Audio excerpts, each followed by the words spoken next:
Seigneur, que ta grâce, seule ta grâce. Nous voulons instaurer un état de droit. Et dans un état de droit, il y a une justice indépendante. Ce n'est pas à l'individu Félix Tshisekedi de commencer à faire justice.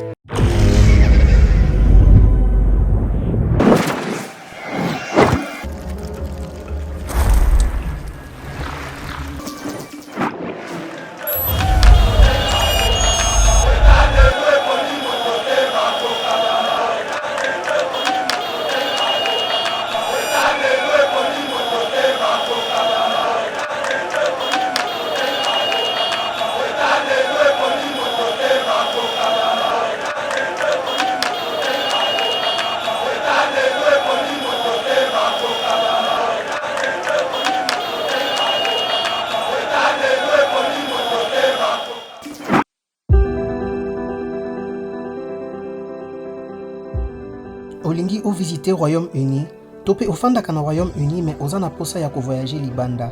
Ezala pona voyage obongisa kala, topé voyage ya mbala kata. The Globe Pharmacy a ko faciliter voyage na yo na mitungisi nyonso ya COVID-19. Azo proposer ba test ya COVID ya ndenge nyonso, test antigénique to test PCR. Nali pe couper sa certificat oyo ikosunga pona voyage na avion, train topé bateau. The Globe Pharmacy azo sunga bandeko oyo bafanda kana Royaume-Uni ozala vacciné to non vacciné. Soki olingi kobima to pe kozonga na Royaume-Uni pe oza na posa ya numéro ya réservation pour na ko remplir formulaire ya localisation ya ba passager. Pour na renseignement nyonso, benga biso na +44 20 81 27 44 24. To pe na WhatsApp +44 74 05 81 41 70.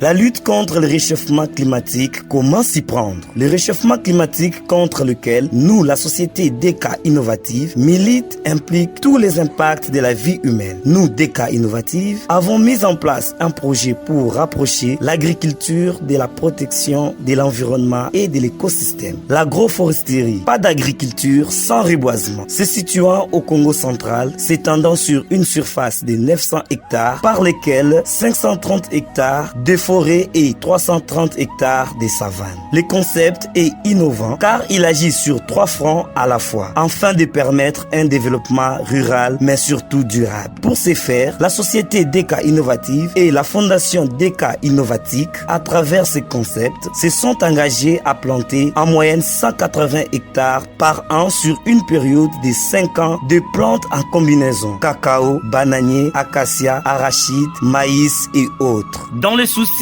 d'accompagner la vision du chef de l'État Félix-Antoine Tshisekedi Tshilombo de planter d'ici 2023 plus d'1 million d'arbres. Plusieurs formations organisées par la société DK Innovative dans le milieu rural pour la sensibilisation de ces derniers, ainsi que plusieurs conférences scientifiques sur le réchauffement climatique. La société DK Innovative fait appel à tous les organismes nationaux et internationaux de lui tenir main forte afin de vaincre ensemble ces fléaux qui rongent toute la planète, qui est le réchauffement climatique.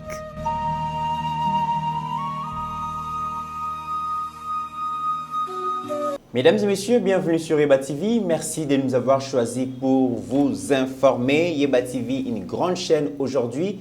Grâce à vous, 126 000 abonnés. Ça s'est fait le 3 mars déjà. De souffler sur notre 3e bougie d'existence. Merci à vous. Obosalike, Yeba TV comment Oyo et Komilelo. Et aujourd'hui, les messages de condoléances continuent à pleuvoir sur Kinshasa. Suite, il y a drame au Esali et Salami Bon à Matadi Kibala. Pour rappel, câble Moko, il y a haute tension à Snell. Et c'est détaché. Et puis, Kouin a marché donc Matadi Kibala, tuant ainsi donc 31 personnes. Jusque-là, bilan, ils allaient bon au provisoire, chef de l'État, ainsi que différentes autorités de la République, basala qui déplacement pour batala, basala constave, tokolo bilayango, na émission Oyo. Deuxième sujet, mesdames et messieurs, nous allons parler de la gratuité. Excellence Tony Mwaba déterminé à consolider la gratuité déjà lancée par le chef de l'État, mais aussi à redresser ces secteurs.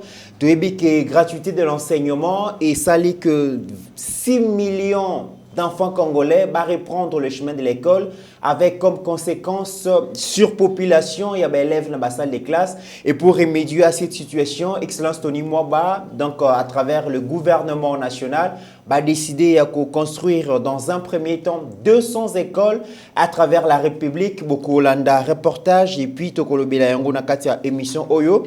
Troisième sujet, mesdames et messieurs, Tokolobela Bongo. Dossier à Bakulu na boyebi que à un moment donné Bakulu na babane ko semer désordre, désolation, insécurité na Kinshasa, mais d'une vie de Kuluna à Kinshasa à celle des bâtisseurs de la nation à Kanyamaka, c'est grâce à service national. Après 14 mois de formation et de production à Kanyamaka, c'est 2000 Kuluna, mesdames et messieurs. Oba komi bongo ba bâtisseur, ba zu bongo salaire na bango ya liboso mbokelengi. Mutazalaki Kuluna a komi ko bâtir nation, l'état komi ko futaye, po tonga ba école, tonga ba hôpital, tonga banzela. Nini tokolo balisusu po bomona ke changement finalement malembe ezali koko mandenge ndeko na biso mubiala ayemba malgré boakanze bongo soki wapi. Pasteur Gili, bonjour et bienvenue. Bonjour Ndekomit, bonjour bonsoir na bandeko nyonso bazolanda biso. Très bien. Alors joyeux anniversaire Nandeko Lina Mwachi Numu. Ozali ko célébrer jour en botama nae nzamba kanisa e apesa tout ce qu'il faut pour à vivre plénitude ya vie nae, et c'est de la part de Abigail Kilungu Ndekolina Mwachinumu. C'est Abigail qui vous souhaite vraiment joyeux anniversaire Mukolono Yalelo. En plus de cela, nous avons donc une offre d'emploi, le bureau de l'enseignement catholique orthodoxe du Congo en sigle BECOC. ASBEL procède au recrutement des candidats pour différents postes dans son bureau de la coordination nationale des écoles conventionnelles catholiques orthodoxes du Congo. Les recrutements prennent fin ce 25 février 2022. Les conditions sont les suivantes. Une lettre de demande d'emploi, un CV à déposer à l'adresse 636 Avenue Boulevard, quartier Ngombelu Tendele, commune Mongafula. Pour beaucoup plus de précisions, veuillez appeler au numéro plus 243 89 91 33 962 plus 243 89 91 33 962. Ce qui vous bengi ne vous vraiment détails par rapport à l'offre d'emploi. Pasteur Gili, Essengo yako retrouvé au lycée sous les lots. C'est vrai que pas si les allez frapper Kinshasa, bazali kolela. Avant tout, quand on a sigé na ebike yo polingaka bale mingi. Nous sommes informés depuis avant-hier que Fédération nationale Yafoot, il y a République démocratique du Congo. Fédération congolaise. Voilà, Fédération congolaise Yafoot. Donc, depuis plusieurs années, et Ebakika Kelongimoko, Constant Omari, chef coutumier, mais aujourd'hui, il est remplacé finalement par Chabani Nonda. Bon, d'abord, merci. Ndekomit, bon, na ebité ceux qui nami benga toba benga biso na ebité ceux qui te bimboa ke la ba fololo ou bien ba toba boa ke la biso na ebité ceux tout le banine, mais on dirait toza vraiment au centre ya makambo mingi ya Congo. Na sepela ki noka inde komoka lobaki alobi babiloko mingi tulingaka bino yeba TV soki bandi ebandi après au komona likambango esalami na yebi ke même attendre committeran alors toujours n'habitude à lobananga parce que gili yo monokononganga soko bandolo bana mutu likambo esuka nango fazwa likambo. Mais cette fois-ci na bando tanga kombo ya Christ Chabani Nonda na bandolo bake baza quand même bateau lelo bakoyi kozwa Fédération congolaise de football association bapisi babiloko bongo komona tango to loba na seku no yoka so moni pasta obeta bongo seke basi bakuta ina Nonda Nonda zawana aoyebi sabino ke nana mona elonga passer gilité malgré que azala ki fani nanga. Voilà, donc na étant joueur tangazo beta donc fan nanga. Alors pourquoi to lobaki yango ndekomit to bandai ko sala étude à tout moment.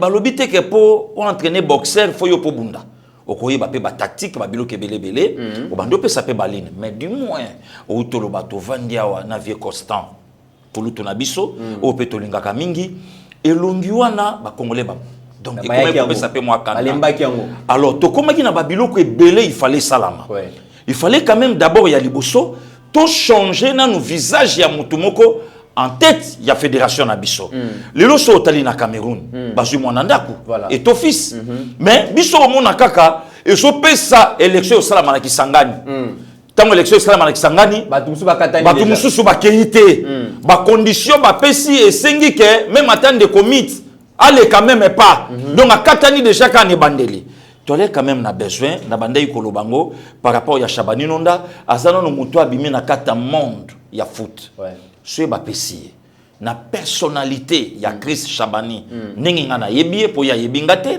ndenge ngana yebie na yebike a usala musala kitoko. D'abord ndeko mit ko bosana te aza parmi joueurs congolais o ya sali fierté ya mboka na biso Congo. Donc lelo na France ba otanga ba biter africain ba otanga ba George Weah actuel président ya Libéria ba kotanga pe na Chris Shabani Nonda o ya bima biter na France. C'est un Congolais. Donc, quelque part, c'est la biso Lolendo. Les lopé na histoire, il y a bas les choses, ba otanga. Congolais pe abima vice-champion d'Europe. Nonda, na 2003, au Monaco beta na Porto. Donc, les londes nazawana, azana yena complexe ya ba joueur te puisque tant ya obeta beta na Zizou, tant ya zobeta abeta na Claude Makelele, tant ya zobeta beta pe na ba Roberto Carlos, tant ya zobeta beta na ba Fernando Morientes. Donc, abeta na ba Raoul, ba grand joueur à l'époque, il est pas un grand joueur parmi les grands. Donc, les locaux ça est fédération. Azana epe mutanzalate na mukie on zamba pesaye na ndimite ke akogola non akosala de façon que fédération na biso emata etombo mapona nini oyaza aza vraiment ya katsa fédération. Donc voilà mes sincères félicitations na mon frère Chris Shabani Nonda oyo soué ya pasteur Gili ezalaike ba pesango yo. Très bien, Pasteur Gili. Voilà. Alors, message à condoléances, ils allaient vraiment continuer Koko et Bongo, na famille, à victime, Toyebe que lobby le kaki, câble mort à haute tension et à Snell et c'est détaché qui peut quoi qui n'a marché à Kita et à Matadi Kibala, les lots babi bilan, le bezaki 26, les lots maté commis 31 personnes. Alors, Mokonzi Yamboka Yemoko à Kitaki na terrain, Premier ministre Azalaki, gouverneur Azalaki, autorité policière peu Bazalaki Kuna, avant que tout Kota vraiment na koyo kabongo réaction ya Pasteur Gili pe kozwa réaction ya batu mususu to landana no seka été la descente ya chef de l'État sur les lieux ya drame. Assisté par ce drame, le président de la République Félix Antoine Tshisekedi Tshilombo s'est rendu sur les lieux de l'accident. Sur place, il a été accueilli par le gouverneur de la ville de Kinshasa et de nombreuses autres autorités civiles et militaires sous des ovations frénétiques des habitants du quartier. Les responsables de la Société nationale d'électricité qui étaient sur place ont fourni plus d'explications au chef de l'État sur les circonstances de cette tragédie. D'après la SNEL, un coup de foudre a sectionné un conducteur de phase sous tension, lequel est malheureusement tombé sur le marché de Matadi Kibala, se situant dans la servitude des lignes de transport de SNEL. Pour confronter les sources, le chef de l'État s'est également entretenu avec une vendeuse de ce marché et un chef coutumier du coin. Ces lieux, traversés par des câbles haute tension, ne devraient pas être occupés, a conseillé le président de la République.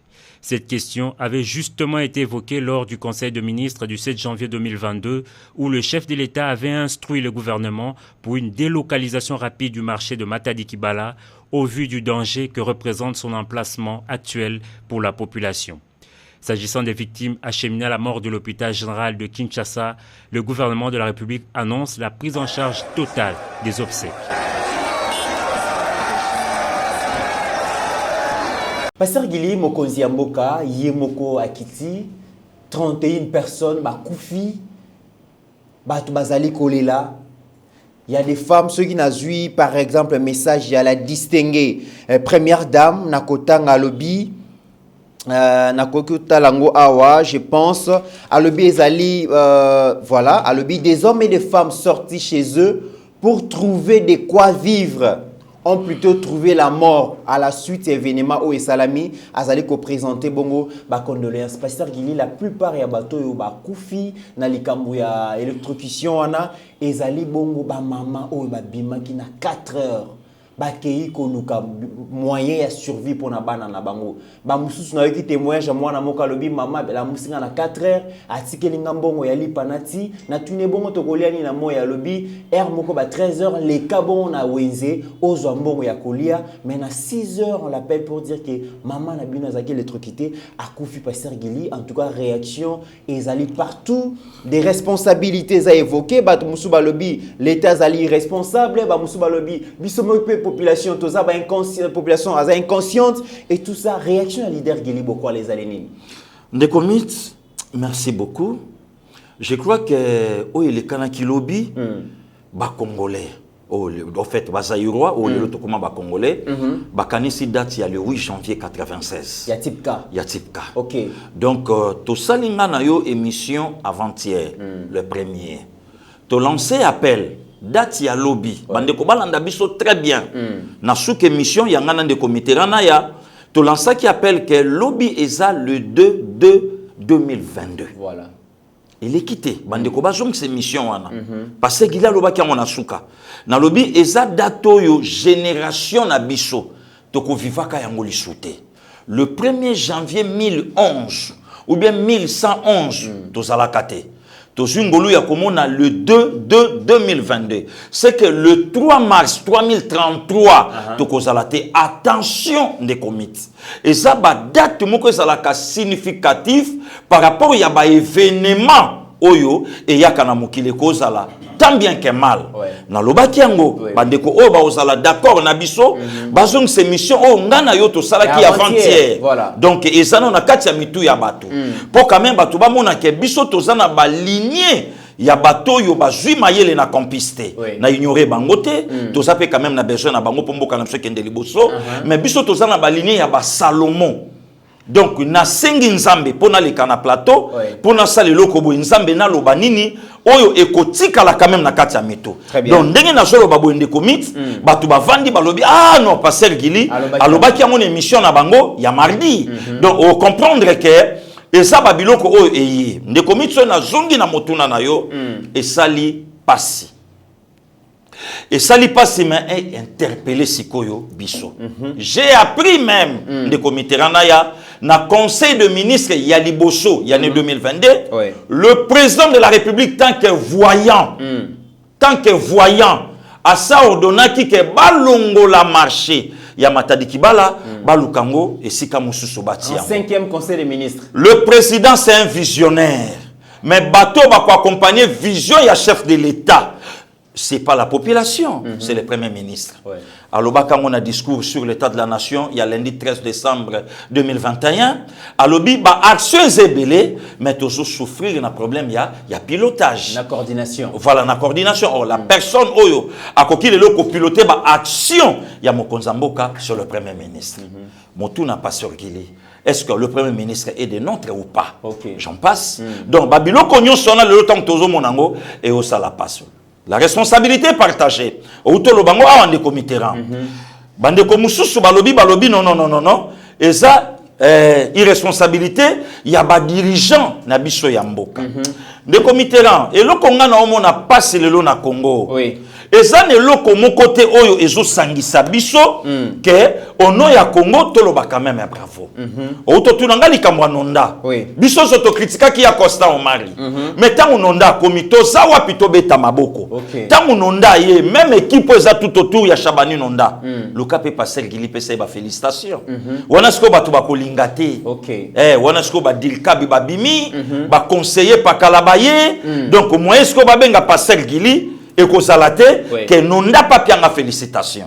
En tout cas, merci. Vous allez quand même la vision. Oyombo keyoki et pesingé bongango. Donc le lotam batumsou bazoloba et osa biso passi. Et ça la passe même maman livre déjà tant vous allez exprimer solidarité naïe aux familles des victimes et pris pour les repos des âmes des compatriotes disparus et en appel à plus de conscience et de responsabilités pour préserver les vies des Congolais. Maman Olive pense que apparemment prise à conscience et responsabilité à part du gouvernement égalité c'est comme si les Congolais baza laissé à l'air triste sort pasteur Gili.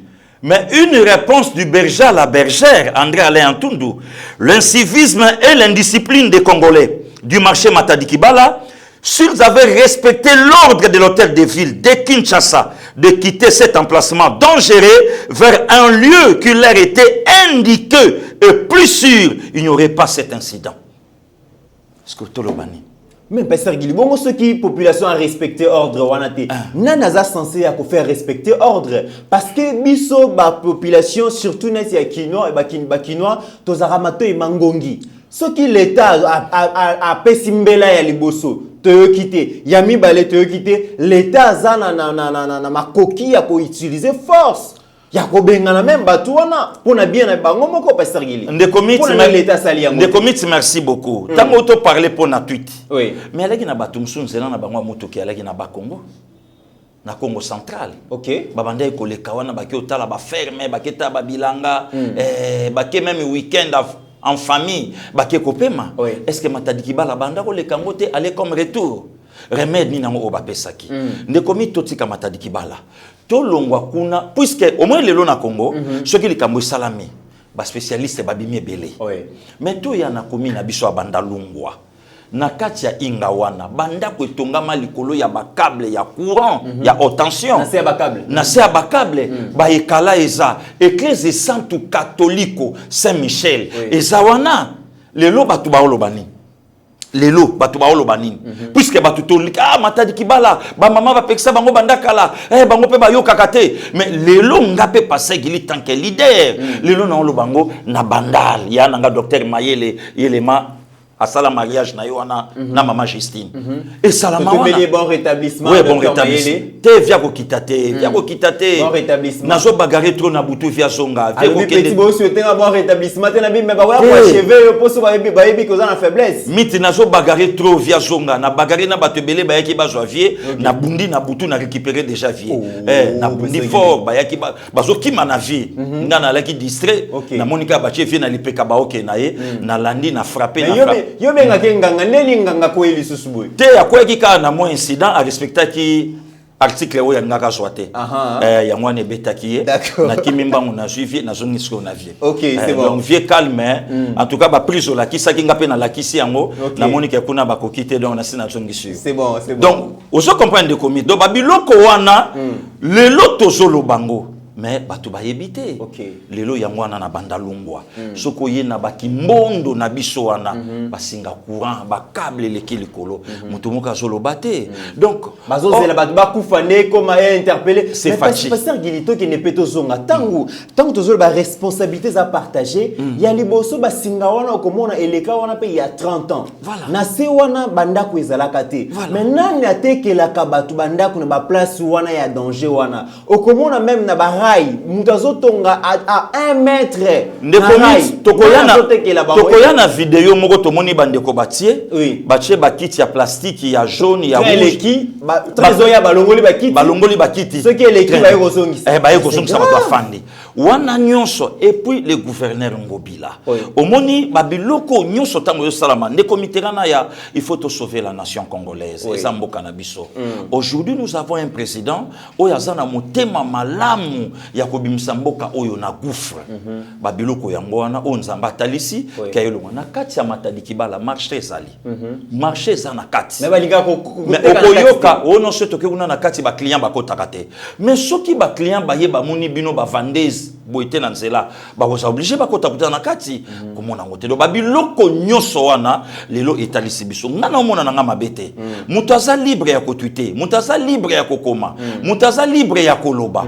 mais pendant 18 ans au salakanini ndeko mitbiso pe tomona pe ba photo mutu akei na este azo tout apondu na ndako esala ba fissure ya mama moko na mwana tike azo ache na mokongo mais après kokende est-ce que ndako malonge tongama est-ce que cité tongama est-ce que quand etongama voilà des comités donc au lieu les loto luka ba solution pour na Congo n'est-ce que auto lukaka bon politique bombo ya populisme ya koluka batu batiki mboka o ba situation yango wana yo kondi ma hôpital ko hôpital général ba sanatorium ambulance à l'état ezate Pasteur Guilelo et Kamusinga bazali ko transporter encore ba victime na 207 na 207 yango mboka o vraiment tangu déjà bakonzi bazali ko somba ba palissade tant que bazali ko détourner mbongo ya l'état maintenant ba bilan ces athées ils ont comme peut-être 30 à 40 000 dollars pasteur Guy de comité là na yebisio que Félix Antoine Tshisekedi Tshilombo aye kokuta priorité na nyonso na Congo. Tout est priorité. Tosala na yo émission na Pretoria na Afrique du Sud na Lobakango. Donc ezane loko ya kosimba te ya kotika mususu. Donc ce ba simbi oyo et monani loko la fallait pas oyo fallait nde oyo. Oh ce ba simbi oyo et pesi loko oyo te fallait zala oyo. Oh ce ba simbi oyo bimi loko oyo te fallait zala wana. Donc nyonso eza priorité na Congo. Okokondima hôpital loko la général à Kinshasa. Pour ezwa groupe électrogène ndengeza on fallait fondation Mama Denise Nyakero. Mais batu bazui mbongo na Congo basali nango babiloko oya bango personnel et privé les lorsque ce babi bon toti ka domaine autoken aloba na biso likamba au profond ti lelo boyena boy est-ce que bosko pour yango kita koma mokonza mboka na réunion avanda a instruire gouvernement na likambu ya baport illégaux ti lelo donc ezoye banate tozana banani et puis banani oyope bazaya bisote donc ozomona ke babiloko nyonso wana de commit et osa lelo pasi na kati ya motema première dame aleli mokonza mboka aleli bakonzi bango nyonso bakitaki wana une trentaine de mamans si kombe à la recherche il y a survie il y a survie il y a ba famille na bango maintenant bato lelo bazolinga ba pia leçon na ba autorité ya mboka bazala ki penisika wana qu'est-ce qu'ils ont laissé pour permettre que non ba maman on a pe ba comme autonome boyena boye c'est marché na matadiki bala c'est depuis 18 ans mais les lorsque bazoninga ba régler yango na pouvoir il y a 300 non il y a 3 ans pardon au pesa partager na bateau pe il y a 18 ans donc ce n'est plus les moments ya koluka ko tirer babouke émissaire alors to luka comment les loto ko itofanda to bimisa eloko moko poto tonga mboka na très bien c'est aussi le moment pasteur Gili ya ko rappeler vraiment urgence pour na gouverneur Ngobila a banda ko tonga marché central wa Panzaki justement parce que le lobo bato ba banda côté ka marché on baza obligé ba bima ba grands acteurs ba banda côté ka parce que place ba na côté ka Ngobila buka ba clôtura tu éviter ceux qui va prière moko et ça la manakati kuna tu éviter pasteur Gili de commit na solo banayo ke makamsho zole kanakata mboka na biso ezole kela bato webi même ata na minute otofandi bato musu bakotu na babi mais pasteur Gili mais yo solo bandengo wana mais elo nezo zanga mokonza mboka apikola peta musu premier ministre mais bayebite ke tozana gouvernement ya coalition o eza ya kizobazoba o ya yena elamba ya vert tokangi na o ya jaune o ya jaune tokangi na o ya rouge tokangi na o ya violet et permettre tout ça ka liputa pour ba maman balata lelo malgré peke et ça la rappelle souté donc c'est comme ça de comité donc eza eloko moko lelo et pe si population congolaise mawa passe. Ne komi tolala tolamuka Félix Antoine Tshisekedi Tshilombo a eu pouvoir mbula moko e bukinzela ya zappé. Ta e bukani. Est-ce que batupe bakoka pe ko tuté? Batu bakoka pe ko lobanata wana? Tout le monde a pouvoir à 18 ans, batu basali bakei ata ba route secondaire et salamité. OK.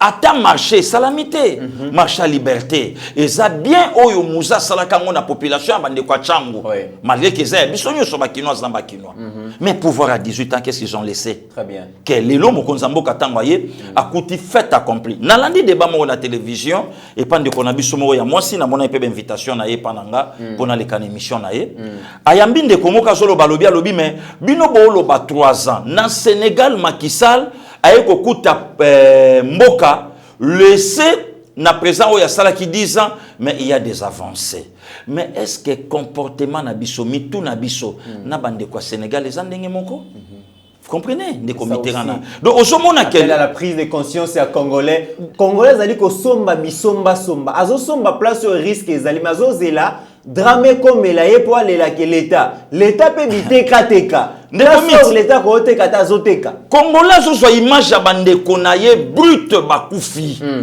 na makambo eleki une affaire à 56 morts tant de congolais zo bimsa on a réseaux sociaux donner l'enguignonso na plaisir au moni loko na soi-disant leader politique azo parler lobi mais comment ti na état de siège batu bakufa kaboye Et pourtant, ça, il faut sangisa ba Congolais. Et sangisa ba Congolais. Image brute. Mutuna makila. Duna mabele ne longi. Mais tant de Congolais zo panzango. Ne mon cher moni boreux. Mon cher moni boreux. Mon cher moni boreux. Ah, en tout cas, vraiment, moni boreux. Voilà. Donc, on dirait bon moto na biso. Les alisouté. Très bien. Mais si bato bazo critiquer, tout na bango. Makambo ye salama le 8 janvier 96 na type K.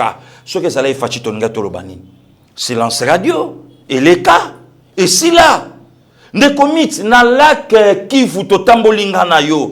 Ba noyade de salami combien de fois au talibatu. Mais ce que ça l'a qui lelo tonga tolobani. Nambanzangu wawa babiloko salama. Voilà. Donc problème est ça lelo. Soki ya mabe salami na mboka tala fachi. Mais soki li kamba malonge salami ya haut profond silence radio. Donc on dirait wana ya bisoté. Or ba yebite que rien qu'un a marché ya wana entrée à Congo central par Mwanda et quoi il sa Congo mobimba 50 000 emplois. Voilà. Mais okoyoka wana sikoyo et comme il copa fachi. Donc moi eto lobelezate. OK. Ba pesi bande kona biso balanga nzembo. Ambassadeur culturel. Mais tellement de continue les réseaux sociaux. Est-ce que ba petwana bango mbalev mabako défendre rumba? Est-ce que bazaba congolais? Est-ce que baba congolais ba petwana bango de bako défendre rumba vraiment? En tout cas Fatima bi pia. Sans pas se rendre compte que il y a des étrangers dans ces pays, bah ça peut un passeport diplomatique. OK. Un ambassadeur culturel c'est qui? C'est quelqu'un qui est capable de vendre Congo Libanda. Le loyo biso moko tolobarango awana mboka nani sur le plan musical azo vendre Congo koleka maître Gims. Personne. Mais et comme mon konzamboka yamba bango, mais il y a lobaki aza français. C'est une façon ya kolobaker naza français na papier. Mais papier ngate po bazo reconnaître ngaité. C'est le moment. Muto ya komi président ya fédération na biso Chris Chabani Nonda. Ye muta sala ke Congo ye baye et non Congo eluka elukola. Congolais. Babanda ko benga ye le franco-burundais. Ye muta lobaki abina burundais te na congolais. Pe aya a tombola drapeau ya mboka na biso. Donc au lieu de l'autofanda na essentiel. Bisoto kendara na babiloko moko ya pamba. Donc on dirait bato bakufi ce qui état de siège tende bato bakufité. Très bien. Très bien. Donc bato bakufi pour état de siège. Makambo salama ya bana classe na kitambo. Oh nyonso gratuité muteye nango. Oh ndeko mit. Mais sans mutalo baké avec la gratuité, participation au moins, il y a 4 à 6 millions. Il y a banda. Oyo bakoti, faute de moyens, ba parents, gratuité, non, on a mutaro bate. OK. Voilà, des comités. Donc, toujours vendre na bilo komoko, il y a pas. Oui, bien, sexuel au monde des comités. Émission moto salanayo. Avant-hier. OK. Et puis, des Congolais. So, une samba bien, so, qui s'amokili. Gili. Ouais, vieux. Ouli nationalité ninga bivé. Ceux qui sont en RD. Oh, ozoma na lobby meeting ngata Australie na okendete. Ah bon? Ne ko na lobby. Oh, ne ko mo benga lobby habitala. Boye bisaka passer gili azotoka ebite ke monde entier ba otala. Azoka sonité ninga azotoka. Na leke.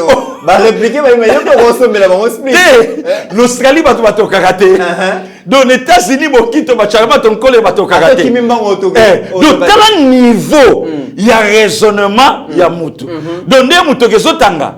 Donc, il y a les États-Unis Sony. Or, il y a fallu mutu qui n'a tanga selon la condamnation, il y a un Zambé pas mobali. Pour la zolo kaolia. Voilà des comités. Il y a un donc, vous avez que to longwe na makambu moko boy ya pamba. Ne sika siko to vanda, to parler siko yo pour la nation na biso. Non, au komona siko héros intellectuel babimi. Mais ba maman na nyonso bato nyonso ba ofinga bakenda ko somba biloka mo na matadi kibala. Wane alaki bien. Mais ce que le kola likambo aliwe salami et comme Fachi peut vraiment banda kala mona kangote. Boyena boye. Le comme sikoyo alors que Fachi a kokuta ngoka ndenge zalaki wa. 18 ans durant marché 18 ans marché en ezalaki. Et comme il faut faire à Fachi. Likamba boye ça ma monité. Non, gratuité ko simbate. Mais ça non, fallait quand même batika ba parents ba futaka na bango kaka yabana. Donc au fait un des comités et loko Congolais zoluka et yebana kate. Très bien, Pasteur Gili. Alors, la likabouya gratuité, Pasteur Gili, Depuis 2006, Constitution au Congolais a voté et institué que l'enseignement de base, école primaire et Zala Ofele, peut permettre quand même que tout Congolais aille bakotanga, aille bakokoma, aille bakocalculer. C'est ouvrir donc génération ya Congolais na science, mais aussi na connaissance. Peut permettre que Congolais à la ignoranté. Batu bafanda ba piétina gratuité wana pendant plusieurs années. Le président Félix Aya le binon et sengeli to kende quand bien même que ba école les athées nungu numeza avançons to qui les malembe. Pasteur Guili gratuité instaurée par le chef de l'État comme conséquence surpopulation scolaire. Ba élève ba tondi na ba salle de classe bazoko kalisusuté. Ezo senga ke ba école ya sike tongama. Et puis kobo sanate que secteur et enseignement qui pris en otage Pasteur Guili na ba école conventionnée catholique protestante qui mangiste ba misusu et puis ba privé pe comme qui cop ba baneki ko secteur enseignement le la cop ba promoteur azwinda kuna maison d'habitation à transformer en salle de classe le quoi l'état za na moyen autonga ba école té azali ko tolérer yango.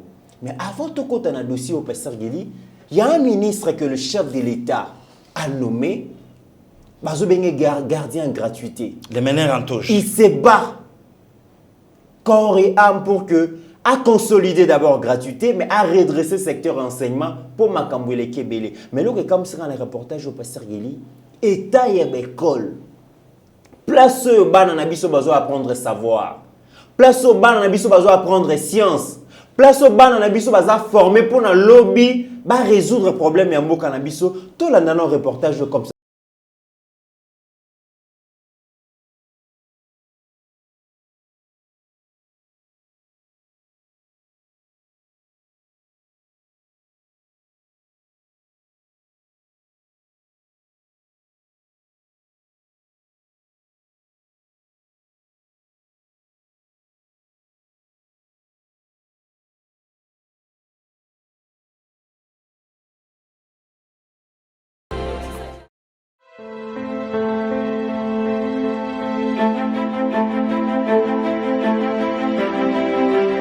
C'est l'une des réformes les plus importantes du pays, mais jamais appliquée depuis 2006.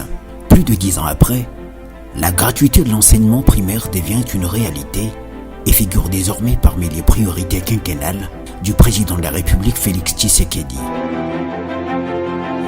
Délestant ainsi les parents des charges scolaires et faisant entrer dans le circuit scolaire près de 6 millions d'élèves. Grâce au dynamisme du ministre de l'EPST Tony Mwaba Kazadi, la gratuité de l'enseignement primaire est un succès, mais fait en même temps face au défi du surpeuplement des salles de classe. Un besoin pressant qui inclut aussi celui des conditions d'apprentissage des élèves et la mécanisation des écoles, ainsi que les enseignants, anciens et nouveaux pour consolider et pérenniser cette réforme.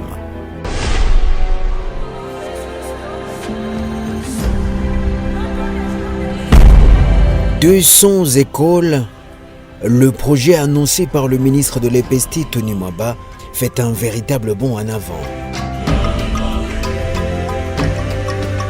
Un vaste projet qui va cette fois impliquer des architectes professionnels triés sur le volet pour cette fois des résultats pratiques et irréprochables. C'est comme ça que le ministre Tony Mwaba a pris l'initiative de nous contacter en tant qu'expert et président de l'ordre des architectes pour l'accompagner dans cette vision. Et les équipes sont déjà à pied d'œuvre pour déterminer les sites dans le Congo profond bénéficiaires de cette première phase de construction des bâtiments scolaires et s'inscrit dans les grandes réformes initiées par le professeur Tony Mwaba pour élever la qualité du système éducatif congolais, son cheval de bataille.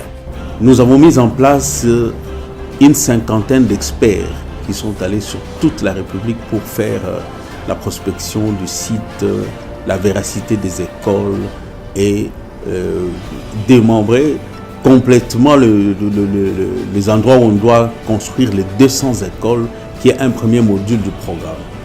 Un projet d'un type particulier parce que non seulement il offre des écoles aux standards internationaux, mais aussi des forages d'eau de type industriel installés dans chacune des écoles pour fournir de l'eau potable aux élèves et aux populations environnantes. Il a même décidé qu'on puisse donner du forage pour les élèves. Et ce forage ne va pas permettre qu'aux enfants d'avoir de l'eau, mais aussi la population environnante. Vous savez, c'est une première. Depuis que moi je suis né dans ces pays, je n'ai jamais vu un ministre de l'enseignement primaire qui pense même au social. En dehors de ce qu'il doit doter comme infrastructure, parce que quand vous voyez les écoles en paille partout sur la République, les experts qui sont à l'Équateur, on a découvert des écoles en paille, les bancs sont des morceaux de bois, les experts qui étaient au Kasaï, on a découvert des écoles où les bancs sont des morceaux de briques, et dans le profond des Hautes-Ouélé, Bas-Ouélé, on a trouvé des écoles où les enfants s'assoient les sols. Et quand il pleut, les cours s'arrêtent. Donc chacun prend sa brique, il rentre avec à la maison, c'est ça son banc. Des écoles en chaume, paille, des morceaux de bois ou des briques qui font office de pupitres ou de tableaux seront ainsi remplacés par des bâtiments en matériaux durables pour offrir désormais les mêmes conditions d'apprentissage à tous les élèves de la RDC, tel que promis par le chef de l'État Félix Tshisekedi et matérialisé par le professeur Tony Mwaba, dit gardien de la gratuité. Pour le moment, 200 écoles, ça peut paraître peu, mais c'est un pas. C'est un pas à suivre. Donc il faudrait qu'on puisse renforcer le ministre avec le budget pour qu'il puisse arriver même à 2000 écoles par année. Si on arrive à ce record-là, écoutez, tous les enfants auront droit à l'éducation. Et surtout que c'est gratuit, donc il n'y aura pas d'excuses. Pasteur Guili Tolani, reportage, 200 écoles, il faut etongama, mais automoni à travers la République, wana Pasteur Guili, na yebite to lobani. Wana siko eza irresponsabilité ya ba autorité te. Wana eza irresponsabilité te ya bato bakambi biso 21 ans. Héritage et gestion à 18 ans. Yango wana ndekomi totala na yo école na Lodja. Totala na yo mabele ya papa Jean-Claude Okito, ba Marie Cécile, ba la mère Mende, ya ba vie nanga la mère Mende, ba Bertin Wanga. Donc batu nyonso wana. Totala to koma na yo est-ce que wana école ndekomi to koma na yo Équateur tomona. To koma na yo Bandundu tomona. Donc ozo sentir que non Congo ezalaka dirigé na batu te pendant 18 ans.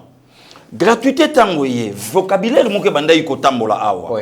Félix Okoresi gratuité te fala banda non ndeko tonga bekol. OK. To sala be mission on a yebisa nga lobi, il est difficile et pas chef de l'État, soka sache pas azonga kasimate, il faut avancer pas muso etikalaki et rejoindre moninga mususu. Gratuité kei. Mais aujourd'hui, ndekomit. Mon konzambo ka vision. Alors secteur on a fallu la piloter par qui? Il fallait maintenant aussi qu'on ait un enseignant né, qu'on peut sailler lourd du chargeouana, Yakotala. Au moins 200 écoles, personne n'en parle. Et ça peut mouquer. Et ça mouquer. Mais du moins, il fallait quand même tomber tata maboko. Que 200 écoles, na ba secteur nyon soana, potobimisa, batamayele, namboka nabiso. Ministre Tony Mwabatanga Juyango, aluki kop na batuna yete. Ake ko jaba expert en construction, oyo bakotonga ba congolais. Voilà, architecte congolais, oyo bakosala ba bâtiment oyo sengeli. Ma maison préfabriquée té. Ma maison préfabriquée té pour alia. D'ailleurs asa mandiate, asa flaterte, asa na epé na ba million té mais les penzamba pesaye, yango na pe azobika nango, ye na libota na ye na bato pe ba lanzinga nzinga na ye. Yango na zobika na epé na yango. Et ceux qui ont atteint des comités, alors il fallait quand même coacher même il n'a pas fin fond, même forage d'eau. OK. Parce que bazo souffrir un problème à maille. La problème à maille, ba maquette. Wano koyoka Kongola kolingate. Et kotambola te, et kobeta malisolo te. Gucci. Oye kobeta manine. Tony Mwaba pas au salarié, ma Tony Mwaba. Bata pe perdre na pe perdre Tony Mwaba zo dame balar. Soko tuniye. Ala so place Tony Mwaba o dame balar yeka mutayebi. OK. Soko tuniye. Azo salarié par rapport à quoi? Yeka mutayebi. Oh, gouvernement vous allez à Kinshasa mais to moni o babi. Mais il 50 experts à travers la République. À travers bakende batala pe misala ese bandi ba rapport ese komi oyo boto bandano na yango bon le reste des comités en total na yo école Mandalala na Équateur et pas na biso. Totala na yo o école nini ba pesi même na kombo ya moto azalaki moko ya ba ministre woni azalaki irresponsabilité ya ba autorité te ya ba dirigeant te puisque dirigeant on azalaki ya pouvoir on a 18 ans batang otali na école na yo moko yo kina mawa mais les lorsque tomba lobi que non musala ezobanda à travers ba province nyonso batonga bongo tokotala wana makelele koloba matin wana lokomoko te bravo avec l'excellence Tony Mwamba Kasadi quand même na musala o ndenge azo valoriser vision ya chef de l'état na secteur na ye ndekomi rien à dire. Et puis gestion ya Tony Mwamba na EPST Pasteur Gili ba lui particularité à gestion na ye azali ko associé ba partenaire éducatif nyonso.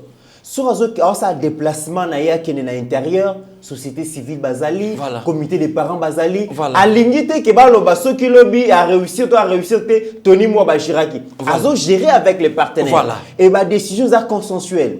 Mais ce qui est plus important Pasteur Gili, c'est volonté na engagement na pour redresser secteur wana. Parce que c'est un secteur à problème.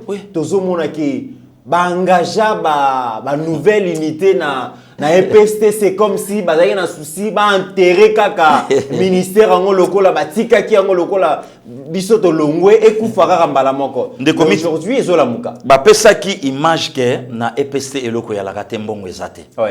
Ba pesa ki image ke to alaka musika makambo wana. Or ba kasiki nyonso oyo ba déstabiliser Congo na niveau oyo. Ti ba kendeki même mise na bango na EPST yalaki. Donc yalaki dynastie empire. Ya batu bakenda, ya ba ministre bakenda, batia bana, batia ba cousin, batia ba neveu, batia ba master. Oso comprendre? Oso permettre que non, oso sentir na branche $50,000 et bimaka. Yo moko tuni ekenda ka wapeme, sokotali enseignant, sapatu na ye boula phase. Alors, quand Maître Tony a eu en tête un ministère, il dit, mais non, là, on a nyonso banda opelé ba palais. Oye zaki moyibi mais comment normal puisque nous étions se umela ki na se balé. Alors, ngasko na lingi na zongi selango ba kolo nango. D'ailleurs, batu bazolo ba ke Tony Mwamba bomi EPST parce que EPST la reza souté à Pasteur Gili. Batu ba travailler kuna ba lobi mais toyo kaka ke batu bazana cabinet a la reza la mais avec Tony Mwamba. C'est bon qui élevé. Mais c'est normal des comités. L'ordre dans les désordres, c'est des désordres. Pour pas kombanda ko na mabele za na poussière. Batu nyonso na balabala bagoganga. Yango na ngwazo sala boye ko zo mona teke batu baza poussière. Or bazo cha propriété pour biso tokota. Nde loko yango no moni o déjà Maître Tony Mwamba Kasadi asali. Et loko to ndo pelé ba palais, to ndo pelé ba car, ba momi ba 3 ba 4 femmes a serré yango. C'est ko bansena bazo à l'école baby ne sika oyo fausseté yalaki vrai oyo koti yango komi fokop. Pasteur Gili. Na yoki likambu oyo na ebité mezali ko kamusa. Balobi na mois de mars. Na mois de mars Pasteur Gili huissier agent et fonctionnaire et l'État huissier akobanda kozwa bongo $600. Voilà. Augmentation et salaire il y a 45%. Pour nani parce que budget et l'ongwe bongo na ba 4 milliards et comme 10 milliards. Comme conséquence enveloppe salariale peut agent fonctionnaire l'État et mata. Pasteur Gili. Non non, ils en ont beaucoup kalobaki boko sentir ngai na 2022 to comme na ba mars boko mona maki mboka musale bandiko salema. Kasinde yango ane sika frazo moni e bimisi na mupe libanda e bimisi na soi-disant leader politique libanda. Do ozomona ke do muta koki kota le sika phrase bandité. Muta suksi phrase na ye na virgule. Mukonza mboka le clair a olobango. Alobi boko yeba na 2022 musala oyo to sali à partir ya salaire ya fonctionnaire ndingi mboka oyo ekokoma. D'ailleurs tozane loko ko yiba te pomboka oyo se kufa mais biso to yende poto tombolango elinge lobani nde comiteran enseignant oyo sapatu ne alake bula phase madame otali jipi ya tralala otali sandal maintenant je bisa yo wana enseignant pour décrire enseignant mais justement pouvoir à 18 ans chemise à la pendant 10 ans mawatro otali enseignant le quoi zobela mais à bonne santé salaire combien 35 000, 20 000, et zo makapete, et futa makapete, mutasala mbula zomi na moko, mbula zomi na mibale zomi na misato, azwa kelo côté. Maître Tonia lobi maintenant, to kangisa bambongo wana. Et puis kobo sanate, abande chako la kabito bando kende palier sur palier, to banda komata. Ndeko mit na olo banayo, soko luki oluka motema mabe na mokili kokende na France te. Ok, na France te. Il faut qu'il y ait Rwanda. Na Rwanda pété. Na Burkina Faso. Même pas. Wapi wana Pasteur Guili. Yaka na Congo. Na Congo pas na biso. Ouais. Oh, nandeni. Kasi Congola zolo balobi tala ninge Rwanda bongi. Oh, Rwanda est dirigé maintenant par un dictateur. Oh, akoma pe kunate. Akoma te. Mais Rwanda est dirigé aujourd'hui par un dictateur. Mais ce qui se fait lobi adjoua babilo ka Rwanda atia awa. To yebisaka bino nini. La dictature plus que pouvoir à maréchal Mobutu. Tala. Ozomona sko babilo ko wana.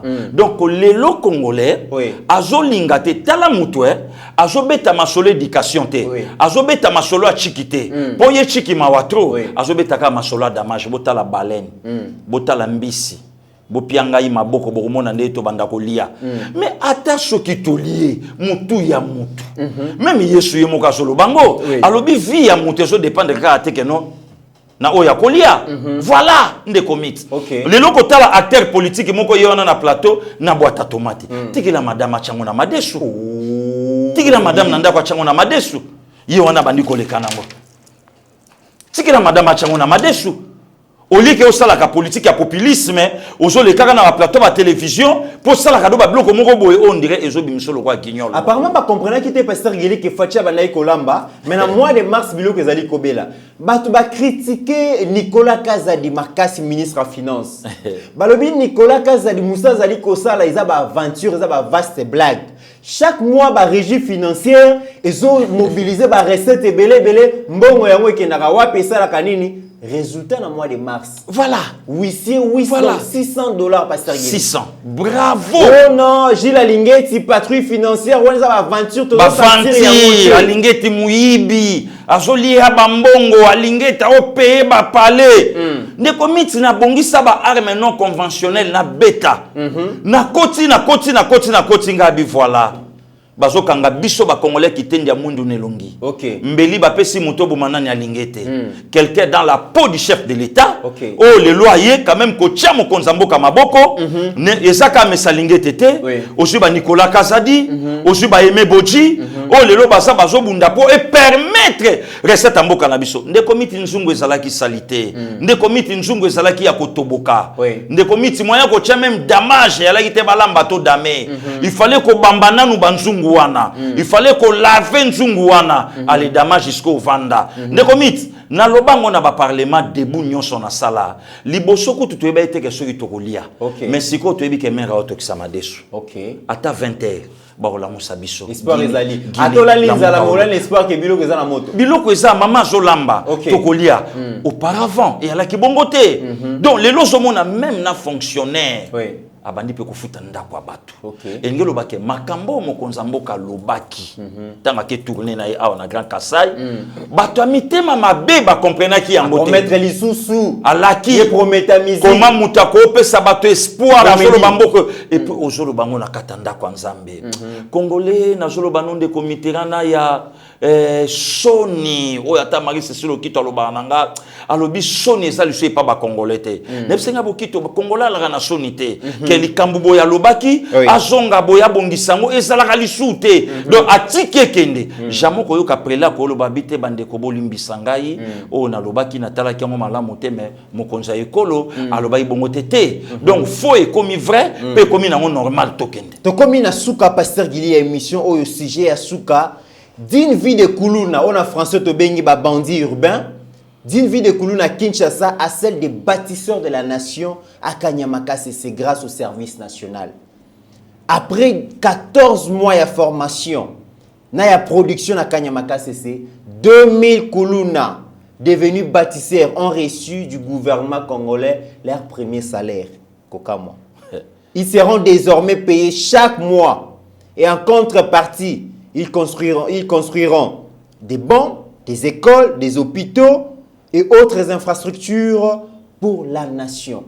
Pasteur Guili, Avant de kota na kati ya dossier kuluna ezali kuluna yende nani? Expliquez biso na kuluna yende nani? Ndeko mit kobanda le 17 mai. Le 16 janvier, non, le 17 mai 97, tu le 16 janvier 2001, tu es baï Kuluna. Ok. Kuluna est après le 26 janvier 2001. On a bani pasteur Gili, on banda polémique pasteur Gili. Des comités nazana ta. On a banda vraiment polémique. Des comités naya. Nazo sa polémique te naza ko expliquer bandeko ba Hollanda biso. Au moins de na otoka monde entier ba otalanga. Sony. Ah, des comités. Botaba Congolo kelenge. Donde na otoka bo monde entier ba otalanga. Et puis na suka Sony. Kuluna tozomona ndenge zo banda na Ligue des jeunes ya parti moko. Eyoule joyeux bomaye, eyoule joyeux bomaye. Tomoni rassemblement ya ba maître. Tomoni yango na parti moko tomona ngo awa. OK. Tomona ngo a partir nango pa Kuluna bandi. Ndepe mouvement lelo pe tozomona zo banda na ensemble. OK. La continuité ya parti wana. Mais géniteur et idée kuluna wana ya maître wana. Azalaka na peut perdre. Moko alagi na peut perdre azan ensemble. Moko ti le lot kala peka na peut perdre asa député. C'est ba idée ngo ya wana. Eli ya Moamba. Asa député. To banda ko mona bien kimono. Nanzela mais lelo basala ngo shooter. Kuluna ebotami place wana. Kuluna ibandi. Kuluna et ravagé Kinshasa et continue et commis à Bakan et commis à connotation et commis Kiri. Ba jeune désœuvré au bazagina ba machette ko boto la batu biloko na Kinshasa ko papa batu machette ko mela ba drogue ba bangi ninge ba lobaka. Nde commit tango Kuluna commis réseau bango moko baye na politique ya ko boma bango opération Likofi avec le général Kanyama Célestin. Bomamba Kuluna public. Boma to kokende na ba terrain boye bembelali to kokende papa mais silika kate. Voilà notre sang, notre frère. Alobi abiti na kobomezate. Ndeko mit na lekisi enfance nanga na groupe Kizito. OK. Na slogan na biso ya 4e voyage to bandai koloba être utile dans la société. Bakulutu ba Blaise Makuiza, ba Yadobi Bouisha, ba pesa biso ba yana nga ba Jean-Claude Matadi Mfumu. Ye wana na Paris, ba pesa biso ba Serge Daniel Luko ki na Luanda, ba oyo ba encadra ba mama Nimbia, donc ba encadra biso ba mama Doudou Nzolani, ba Albert Akoka, et ba ya Mimi Kaya, donc ba pesa être utile. Lelo place baza. Bango ba loba babi enseignement to pesa ka mwana wana. Lelo akomi utile dans la société. Mo konzambo katangwa ya lobi abi mais non. Toko kendeka na koboma te. Bon to encadrer bango. Bake ba yekoli ba misala ba biloke belebele musu basala ngo na pasi. Musu basala ngo na nzala. Musu pe yalaki manki ya koyekola. Musu pe yalaki musu pe milimo. Tong bandeko bake ba yekoli musala bango yiyu bakoti sikoyo.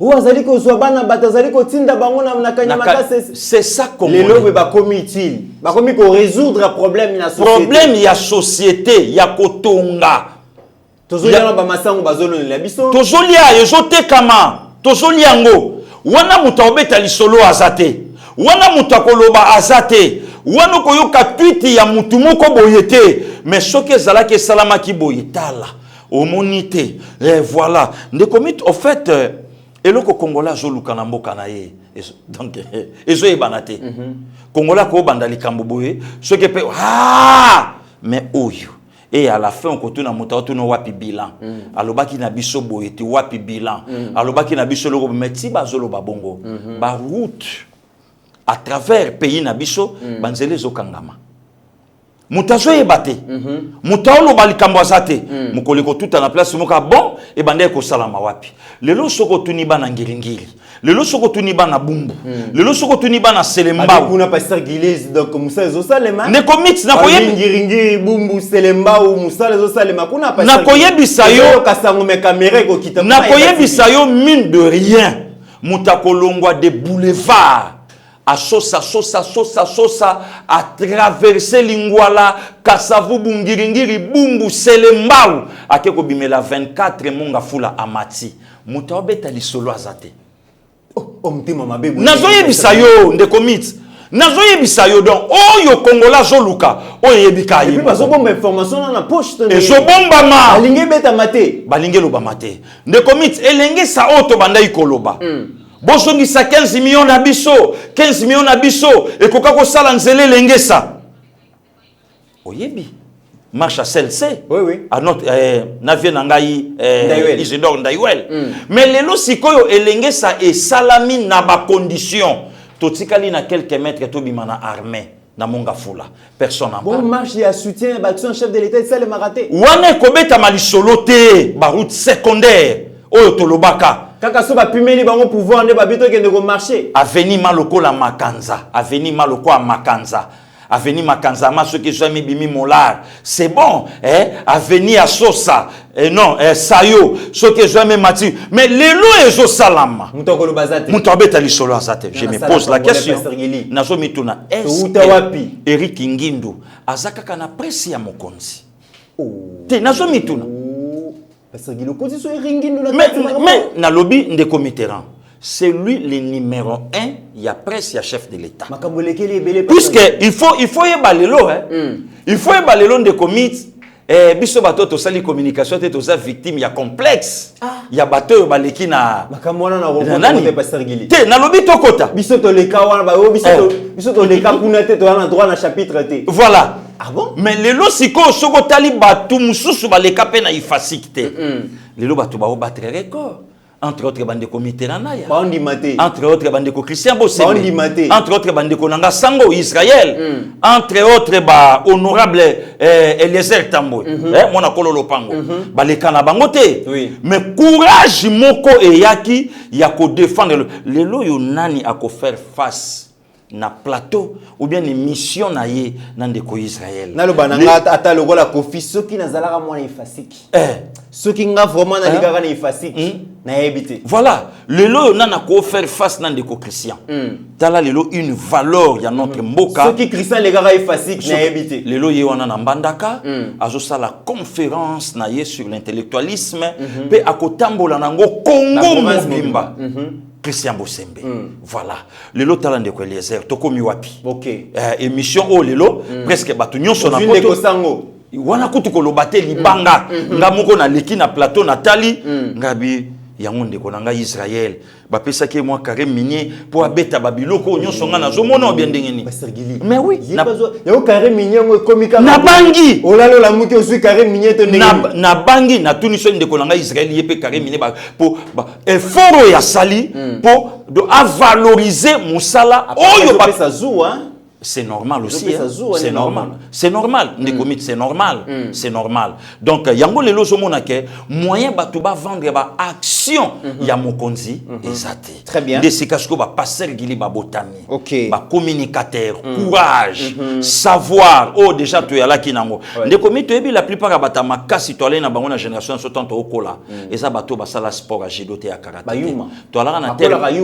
Te to ala na terme moto andako benga ala muku amoko. OK. Abetaka ba soda abetaka basukola mukwa mukomboso na mukwa mukomboso voilà to na langage mo boye au sentir la plupart ba massa bando beta ballon kitoko aleka na école de foot te voilà sikoyo biso poto ndima ya za joueur il faut aller kaka na école de foot ba meilleur politicien pe lelo na monde za ba science politique mais justement tout monde a justement des comités maman na politicien à la science politique donc au tali ba valeur azo bimisa yo bo lobi c'est bon donc babiloko wana batu ba okoka ko vendre que mboka na biso modèle ezalaki poubelle na modèle bandi kokoma lokola salité le kaki makasi moyen batu ba mona ba avancer o ezo sala masiko civil azo gérer armée na kitoko na lengi voilà donc mesdames et messieurs tokomi na suka émission candidaté zouate hein donc beau comprendre que masolongo ki ndaka bongo pasteur Gili tokomi na suka vraiment émission na biso le monde de la fin pour la clôturer. Ndekomit merci quand même ndenge oyambenga na plateau na yo. Merci aussi na bandeko nyonso bazo continuer ko tchela biso motema 4 février d'une certaine année, 4 février 2022 jour pour jour Et les anniversaires à ma grande sœur, Dr Joline Sele, il y a Didier Kabemba, donc quelque part grand frère, quelque part beau frère Lelo. Donc, et les anniversaires à toi, ma grande sœur chérie, depuis les États-Unis, Dr Joline Sele, Nzambe, Abatelayo, Yaya Moto, Mikole Bele, Nasena Moi, Kimia aussi, na mabota, il y a bandeko nyonso o bazana biso. Ba vrai des pères quoi, donc ba des pères et des mères au Congo ndeza donc COD na biso complément d'objet direct, donc biso c'est le Congo, donc biso ceux qui Congo te tout ko lobela motuté. Voilà pourquoi Pasteur Guili continue toujours à soutenir l'institution président de la République. Merci na yope ndeko Mitterrand na musala kitoko ozo sala oyo mokili mobimbeli miyo. Pasteur Guili, grand merci. Vraiment, on dit encore une fois de plus, il y a quoi répondre à ma question. Il y a Yeba TV et j'espère que Moutou no Moutou, à 4 morceaux, on a CPL Nango, au Panzaya, on a des réseaux sociaux parce que Zali Abino. Vraiment, le 3 mars, Yeba TV, tu as soufflé sur la 3e bougie, et existence Nabiso. Vraiment, tu as causer la. Tout fêter ensemble, même décor ya Sikae, TV, beaucoup de gens et cause à la bongo dévoilé Jourwana. Et puis le 12 février, oyo, déjà Yeba TV, cause à la bongo à partie est de la République démocratique du Congo, tout célébrer le Rumba et une Congo Bomoni que Mokonzamboka a valorisé Rumba, a nommé ambassadeur, biso peut valoriser, on mettre au sanguissé, on a activité touristique, Didier Baye l'expert à cause à la wana, et le monde a bandeko bako uta bongo na Amérique, Asie, Océanie, Canada, États-Unis, bakoya pour que vraiment tout qui ne célébrer Rumba wana na est de la République démocratique du Congo. Merci et joyeux anniversaire encore na Lina Mwachinumu na part ya Abigail Kilungu. Merci na Crispin donc Kasongo na niveau ya Lubumbashi donc na Katanga kuna. Merci na Floringo Mananvers. Merci na maman Martiketo Samba et tous allez réitérer vraiment ma condoléances na biso na famille Nadine Boboy mais aussi bon rétablissement na yemoro coach Docteur Mayele, mais là, beaucoup de gens trop. Mais ceux qui viennent au Beli Bolingo, mais là, c'est des amis comportement, il y a même Munganga. Il y a Munganga. Donc, docteur, bon rétablissement, place aux alliés. Nous sommes de cœur vraiment, Nayo. Donc, bon rétablissement, Zambé, à mon place aux alliés. Merci, na Rabi Mokoko. Merci, na l'international. L'international. Donc, à Outibo Mwanda. Même, malgré quoi, on a tout de suite. Oui, non, tout de suite, nous marquons. Tous là, peut-être, Boya. Donc, Mike Chiswaka, merci beaucoup. Na staff Mobimba, Eric Moubiala, Steve Kondé, DG, mon confrère Trésor Kandolo, Abigail. Merci Nabino Nyonso. Mesdames et messieurs, au-delà de nos divergences d'opinion, n'oublions jamais que la RDC reste plus grande que la somme de nos ambitions individuelles. En attendant, portez-vous bien car chaque jour est une vie.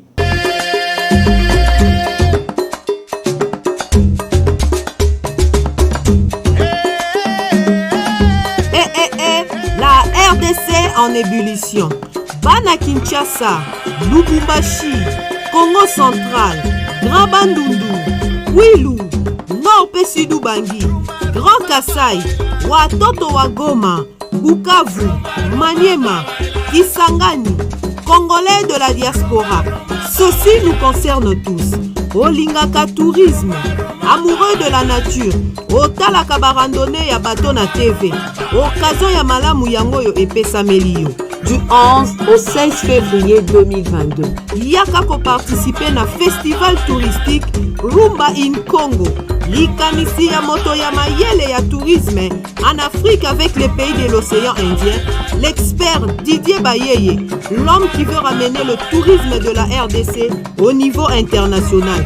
Yaka omona beauté ya ngomba ya Masisi, l'Hollande d'Afrique, o matana punda, omona ba meme ya film ya Jésus na miso. Olia fromage ya Goma, oyo etonda goût pour les kata ya alimentation. O sokola na mai ya Il Chegera, o mona lac vert en live. O visiter parc national ya Virunga, na famille na yo mobimba.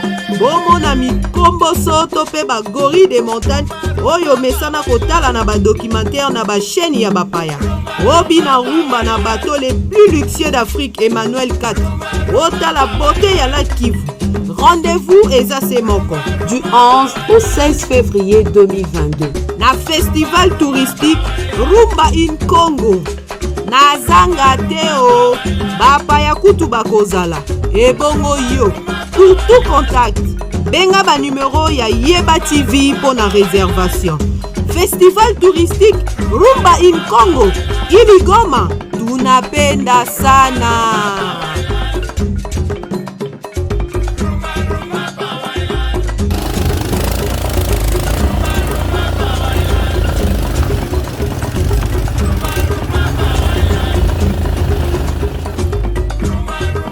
Seigneur, que ta grâce, seule ta grâce. Nous voulons instaurer un état de droit. Et dans un état de droit, il y a une justice indépendante. Ce n'est pas à l'individu Félix Tshisekedi de commencer à faire justice.